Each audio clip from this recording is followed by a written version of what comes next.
இல்ல, ஏன்னா இனிமேல் அடிக்கடி வரதான் போறேன். வாரத்துக்கு ஒரு நாளாவது வரணும்னு முயற்சி பண்ணிட்டு இருக்கேன். காரணம் என்னன்னா, திண்டுக்கல்ல ஒட்டுமொத்த திண்டுக்கல்லையும் மேம்படுத்தணும். இங்க இருக்கிற அடிப்படை தேவைகள் எல்லாத்தையும், பிரச்சனைகள் எல்லாத்தையும் சரி பண்ணணும் அப்படிங்கிறதுனா இன்னைக்கு நான் வந்து வையாபுரி குளத்தையும் சண்முக நதி ஆத்தையும் தூர் வரணும். ஏன்னா அது வந்து ரொம்ப மோசமா இருக்குன்னு சொன்னாங்க. வையாபுரி குளத்தை நிறைய பேர் முயற்சி பண்ணி அதை சரி பண்ண முடியலன்னு கேள்விப்பட்டேன். சரி, முடியாத நம்ம முடிக்கணும் அப்படின்னு சொல்லி வந்திருக்கு. இப்ப கொடைக்கானல்ல வந்து 500 மீட்டருக்குள்ள வந்து டாஸ்மார்க்ல இது கூட ஆனா கொடைக்கானல்ல வந்து 3 பார் பஸ் ஸ்டாண்ட் ஒட்டி தேவாலயம் பள்ளி அருகே இருக்கு. அது அகற்றுறதுக்கு நடவடிக்கை எடுக்கப்படும். நிச்சயமா எடுக்கப்படும். அந்த நோக்கத்தினாலதான் முதல்ல அந்த 717 கடையவே எடுத்தோம். அடுத்தடுத்து வந்து இதுக்கு முன்னாடி கூட சொன்னேன், நிச்சயமா பொதுமக்களுக்கு இடையூறா இருக்கக்கூடிய கடைகள் எல்லாத்தையுமே விரைவில் பரிசீலனை பண்ணி, இதுக்கு முன்னாடி எடுத்த கடைகளோட அந்த அந்த வருவாய் அந்த இருக்கும் தெரியுங்களா வித்தியாசம், அதெல்லாம் சரி பண்ணி எல்லாமே நடவடிக்கை.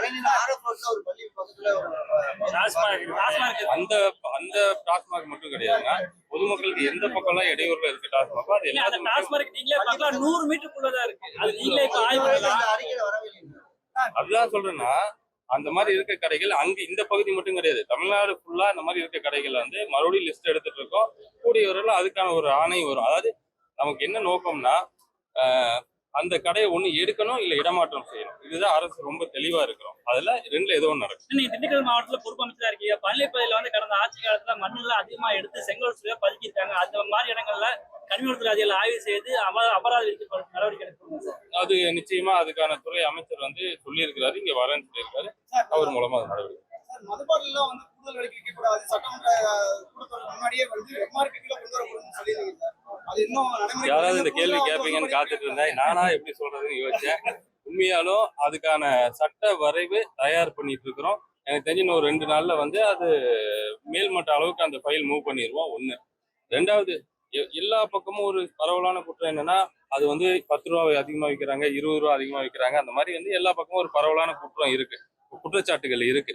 அதை சிலது ஆய்வு பண்ணும்போது நிச்சயம் அவங்க அந்த தவறு நடந்துட்டு இருக்கு. ஆனா இதெல்லாம் வெளியே தெரியுற அந்த உலகத்துக்கு அவங்க மேல எடுத்த நடவடிக்கைகள் தெரிய மாட்டேங்குது. ஒருவேளை நான் சொல்லாம இருக்கிறேன்னா, அதை சொல்லணும்னா டெய்லி வந்து ப்ரெஸ்ஸை பார்த்து இன்னைக்கு இந்த கடைக்காரங்களை எடுத்துட்டோம், நேற்று அந்த கடைக்காரர்களை எடுத்துட்டோம், அவங்க மேல நடவடிக்கை எடுத்துட்டோம்னு சொல்லிட்டே இருக்க வேண்டிய சூழல் இருக்கு. நான் தெளிவா சொல்றது என்னன்னா, இதுக்கு முன்னாடி கூட சொல்லியிருக்கேன், எந்தெந்த அந்த பிரச்சனைக்குரிய இங்க அதிகமா வாங்குறாங்கன்னு புகார் வருதோ அந்த புகார் மேல நடவடிக்கை நிச்சயம் இருக்கும். இது நான் என் பார்வைக்கு வரல, இதை நீங்க எனக்கு அனுப்புங்க, நாளைக்கு அங்க நடவடிக்கை. இல்ல சார், தொடர்ந்து இந்த குற்றச்சாட்டு வந்துட்டே இருக்கு. நம்ம எவ்வளவுதான் இன்ஸ்ட்ரக்ஷன் கொடுத்தாலும் எவ்வளவு பண்ணாலும் அப்படியா? அதுவே பெரிய வெற்றி இல்ல. இல்ல இப்ப 5 ரூபாய்க்கு வந்துருச்சா 10 ரூபாயில இருந்து? அவங்களும் ஒரு தொழிலாளர்கள் தான், அவங்களோட கோரிக்கை நியாயமானதான். 11,000 ரூபாய் நான் வந்து சிரமங்கிறாங்க. பட் ஆனா இது வந்து இப்ப என்னோட சொந்த கம்பெனினா வாங்க நாளைக்கு 2,000 ரூபாய் சேர்த்து கொடுக்குற, நீ வேலை செய்ய சொல்லலாம். இது ஒரு அரசுங்கும் போது அதுக்கான ஒரு முறைகள் இருக்கு. அந்த முறைப்படி அவங்களுக்கும் நிச்சயம் அவங்கள எல்லாருமே கார்னர் பண்ணி இருக்கிறதுலயே ரொம்ப மோசமானவங்க கெட்டவங்கன்னு சித்தரிக்கிறத எனக்கு விருப்பம் இல்லை.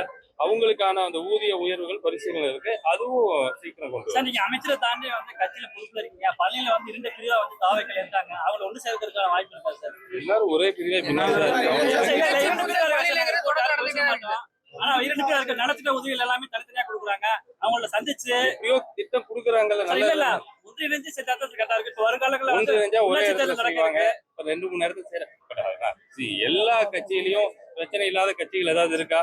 ஏதாவது இருக்கா? அந்த மாதிரி இது எங்க குடும்ப பிரச்சனை அப்படி இருக்குதான் செய்யும். நான் இன்னைக்கு பேசுவோம், நாளைக்கு மறுபடியும் சேர்ந்து உட்காருவோம். தூய்மை பணியாளர்கள் தனியார் பிரச்சனையா? தூய்மை பணியாளர் வந்து தனியார் கொடுக்குற மாதிரி டாஸ்மாக்கும் தனியாருக்கு கொடுக்குற வாய்ப்பு இருக்கா? அதுக்கான பேச்சு தொடர்ந்து வந்துட்டு இருக்கு, சொல்லிக்கிட்டே இருக்காங்க. உண்மையாலுமே அப்படி தனியாருக்கு கொடுக்கணும் இந்த ஆட்சி அமைச்சதுல இருந்து எங்களுக்கு எண்ணமே இல்லை. உங்களை மாதிரி பத்திரிகையாளர் அடிக்கடி கேட்கும் போது ஒரு யோசனை எங்களுக்கும் வரதா ஆரம்பிக்குது. ஏன் தனியார் கொடுத்தா என்ன ஆகும் அப்படிங்கிற யோசனை வரதா ஆரம்பிக்குது. பட் எங்க பரிசீலனை அது இல்ல. இன்னும் 2 தடவை எங்கிட்ட கேட்டீங்கன்னா யோசிக்கிறேன். லஞ்ச ஒழிப்புத்துறை ரைட் எடுத்துருக்காங்க ஏவாங்கல்ல, அது வந்து அரசியல் பயிர் நோக்கம் நீங்க என்னோட துறை சார்ந்து ஏதாவது கேளுங்க.